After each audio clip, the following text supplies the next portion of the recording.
Salutations à toutes et tous, on se retrouve enfin. Mais vous êtes pas mort, espèce de connard? Eh non, mais la vie n'est pas facile. Vous êtes marié comme moi, vous savez que la monstruosité peut prendre des formes très diverses. Non, pas là, non. Alors bon, maintenant que les choses de la vie font en sorte que j'aurai dorénavant, ça fait même quelques temps déjà, que j'ai beaucoup plus de temps de disponible, et du coup, après des années de sacrifice, je vais prendre du temps pour moi. Une fois n'est pas coutume, ça fait un bail. Et qu'est-ce qui m'a fait tenir plus ou moins dans la vie en général, c'est-à-dire au pire moment, et au meilleur aussi bien sûr, que ce soit les parties de à plusieurs avec mes frères et sœurs sur Starcraft, sur Secret of Mana. Je sais plus si non, je crois qu'on n'a jamais réussi à s'en faire des LAN en local sur Starcraft avec mon frère. Mais sinon, les LAN en local avec les potes sur Warcraft 3 à la fac.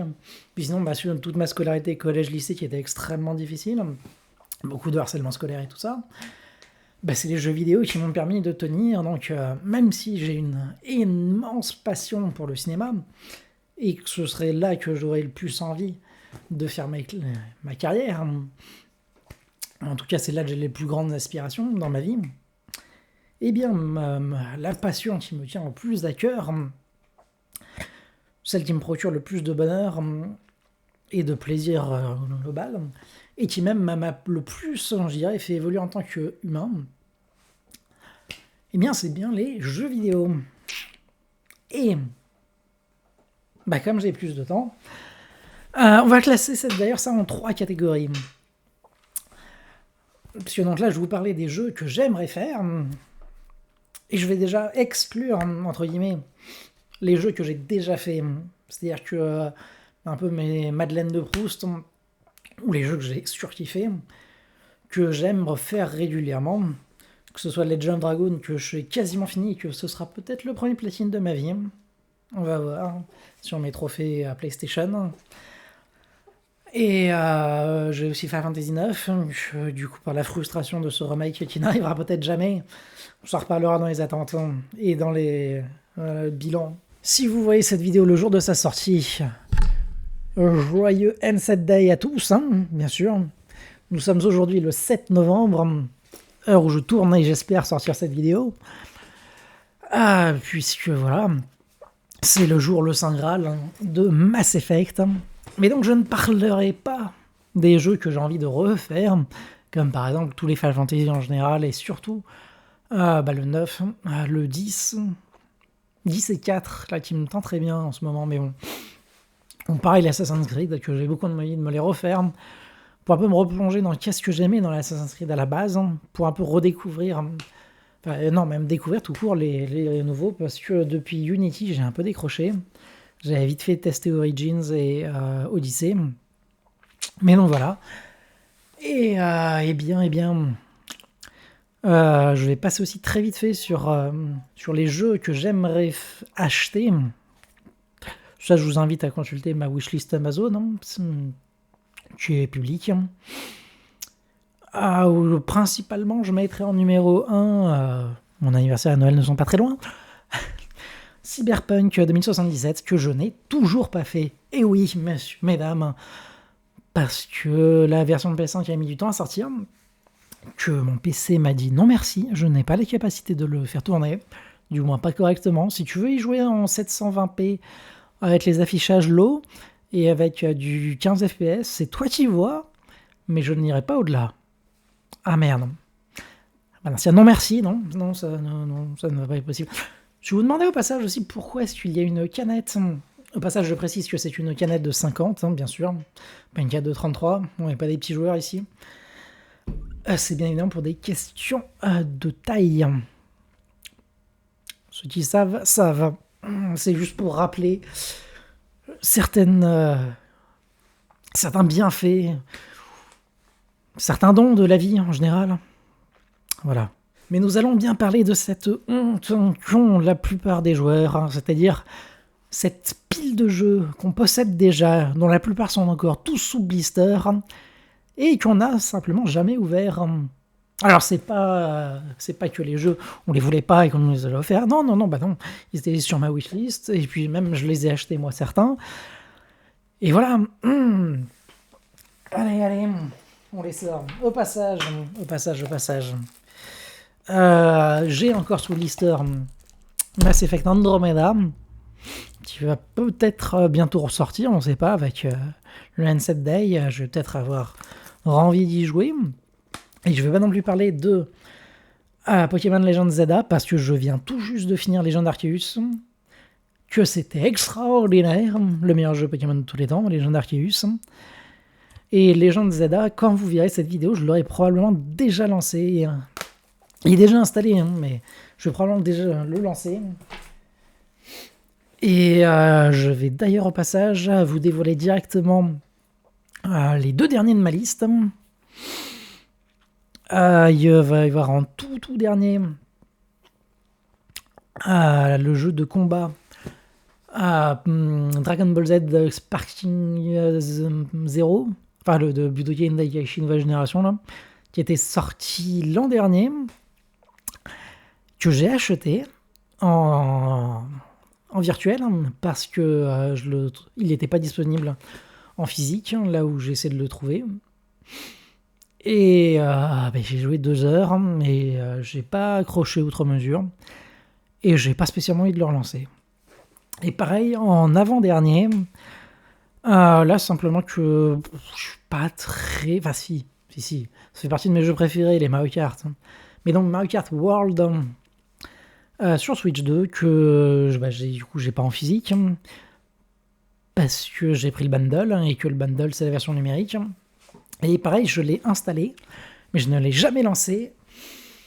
Et c'est pas spécialement une de mes priorités. Si jamais j'étais entouré d'amis à qui voulaient y jouer ou quoi, là il n'y aurait pas de souci. Nous avons donc en dernière position, qui n'est plus sous blister, comme vous le constatez, c'est The Witcher 3. D'ailleurs, j'avais l'édition Game of the Year. Alors, pourquoi ? Parce que ma console était morte. Enfin, morte. J'ai dû l'envoyer en dépannage. Et du coup, il faut que je recommence le jeu à zéro. Et j'avoue que j'ai eu une giga flemme. J'étais à 10 heures de jeu, un truc comme ça, et j'étais pas spécialement hypé. Donc c'est pour ça que je le mets tout en bas de ma liste. Ensuite, nous avons sous blister les Gardiens de la Galaxie. Alors, on a dit beaucoup de bien. On m'a dit c'est un peu style Mass Effect et tout. Ça me hyperait beaucoup. Mais j'avoue que les Gardiens de la Galaxie, c'est pas des films que j'aime beaucoup dans le Marvel Cinematic Universe. Et oui, c'est un film que j'avais, enfin un jeu, je veux dire, que j'avais mis sur ma wishlist et que j'ai hâte d'y jouer. Mais j'ai d'autres choses qui me hype encore plus. Alors, la plus sous blister, et je l'ai poncé comme de fou furieux, Kingdom Hearts The Story So Far. C'est en gros absolument tous les jeux Kingdom Hearts. Certains qu'ils n'ont pas mis dessus, comme 358 jours sur 2, ou Recoded, qui sont uniquement en cinématique. C'est un peu dommage. Mais dans le lot, il y en a un que j'ai zappé, que j'ai vu des résumés, et que j'ai... parce que, en fait, j'ai jamais eu la 3DS en tant que console. Et donc, c'est de Dreams Drop Distance. Donc, il y a version HD dessus. Et je n'y ai jamais joué, alors que je suis un immense fan des Kingdom Hearts. Et c'est un oubli que je vais très vite rattraper. Mais dont je les avais enchaînés, et j'avais très hâte de faire le 3. Et je m'étais dit, allez, celui-là, je le zappe. Mais je compte le faire un de ces 4. Nous avons ensuite, parce que grand classique parmi les grands classiques, Shadow of Colossus. Alors, pareil, on en a dit beaucoup de bien. C'est un jeu qui a l'air très impressionnant en termes des combats et tout. Je l'avais vite fait lancer sur PS2 à l'époque. Il ramait, je le trouvais pas très beau, mais visiblement, ils ont fait des travaux de remake et remaster absolument incroyables. Mais j'ai peur que le jeu soit un peu vide comparé aux open world nouveaux. Est-ce qu'il vaut encore son pesant de cacahuètes aujourd'hui ? J'ai mis quelques doutes, mais C'est probablement pas un jeu que je finirai, mais je crois que je le lance un de ces quatre. Et il a l'avantage d'être assez court. Il paraît que si tu connais le jeu par cœur, tu peux le finir en moins de 10 heures. Et que si tu rames un peu et que tu t'essayes de trouver par toi-même, tu le finis en une vingtaine d'heures. Donc c'est un jeu assez court, entre guillemets. Et c'est vrai que c'est quelque chose que j'aime bien. Donc ça fait partie des arguments qui pourraient me convaincre. Ensuite, un jeu qui n'est plus sous blister, Final Fantasy XVI. Je suis un immense fan des Final Fantasy. Au global, même si la trilogie Final Fantasy XIII, surtout le premier, c'est quand même vachement en dessous. Et surtout après le 15, qui pour moi était sorti dans l'état pas fini. Et dans le dernier chapitre, c'était vraiment une catastrophe. Et, enfin, il y a plein de trucs qui n'allaient pas. Le 16 m'a l'air beaucoup mieux. Et j'y ai joué 6 heures, je crois, un truc comme ça. Et pour le coup, ça va. J'ai encore la sauvegarde de ma guet partie. Donc là, tout va bien. J'avais autre chose à cette époque-là. J'avais le droit à 3 semaines de vacances. J'en ai profité énormément, surtout pour faire Final Fantasy Rebirth à l'époque. Mais du coup, j'ai pas eu le temps de le finir et derrière, je me suis pas replongé dedans. Ça m'a pas l'air d'être un Final Fantasy majeur, mais il meurt moins des ans que le 15. On se console comme on peut. Mais en tout cas, il faudra que je le finisse, un de ces quatre. Là, on part sur de l'hype beaucoup plus importante, parce que donc, Assassin's Creed Valhalla, parce que j'adore l'univers de Assassin's Creed, les jeux. Même si depuis qu'on a perdu le côté Assassin's Creed des premiers, j'ai beaucoup décroché. Quand j'ai vu que j'arrivais pour mettre un coup de dague et que j'ai fait baisser la barre de PV du personnage, j'ai fait mais je mets un coup de dague dans la nuque. Le gars il est mort, on n'en parle plus. Des barres de PV, c'est quoi ces conneries? Ils ont pris une tournure sur certains jeux Assassin's Creed. Je sais pas si c'est encore valable dans Valhalla, j'espère pas. Mais non, il y avait la modernisation d'Assassin's Creed à partir de Unity et puis même sur certains points du 4 m'ont hautement déplu. C'est pour ça que j'avais décroché. Mais c'est vrai que l'univers des Vikings, j'adore. Donc ça, puis bon, je l'ai payé 16 balles. Donc, effectivement, ça fait partie des jeux que j'ai très très envie de me faire. Même si pour le coup, la durée de vie me fait très peur. Parce que les premiers Assassin's Creed, ils se bouclaient en 20, 25, 30 heures max si on cherchait le 100%. Et tu pouvais même les finir en 15 heures en traçant ligne droite. Ça me plaisait beaucoup. J'aime les jeux concis, efficaces. Là, j'ai très très peur des 80 heures annoncées. Oh là, on souffle fort. Faites pas des jeux aussi, lancez n'importe quoi. On n'a plus le temps. Mais bref, voilà. Ensuite, parce que immense fan des Zelda. Et là, c'est my bad. Je me suis pas assez bien renseigné sur le jeu. J'ai joué à la manette Switch Pro. Et le jeu est injouable à la manette. C'est injouable. Il faut acheter Joy-Con et y jouer en mode Wii et Nunchuck. Wii mode Nunchuck. Comme à l'époque. Parce que là, je vois commande par moment et commande au bouton uniquement. Non, c'est injouable au bouton uniquement. Donc, il faudra que je continue ma partie. Ah, mais non, je peux pas. Bon, ça va, j'ai joué 2 heures. Donc, enfin, je reprends une partie. Parce que c'était sur ma Switch, la sauvegarde. Oui. Mais le jeu, en termes d'univers et tout, a l'air extraordinaire. Et ouais. Faut vraiment que je me le fasse. Là, on arrive vraiment sur du... Oh, il faut très très vite. Death Stranding. J'en ai entendu tellement de bien. Ça a l'air incroyable. Donc là, ouais. En plus, le 2 est sorti et il paraît qu'il est extraordinaire aussi. Donc, méga hype. Là, on part sur de la dinguerie colossale. Est-ce que je vous ai dit que j'étais immense fan de Mass Effect? Nous sommes le N7 Day, meilleur joueur de jour de l'univers, de l'humanité, évidemment. Donc, j'ai très très envie de tester Dragon Age The Veilguard. Je n'ai jamais joué à un Dragon Age de ma vie. Oui, il paraît que les autres sont bien meilleurs, mais moi je vais tester celui-là d'abord.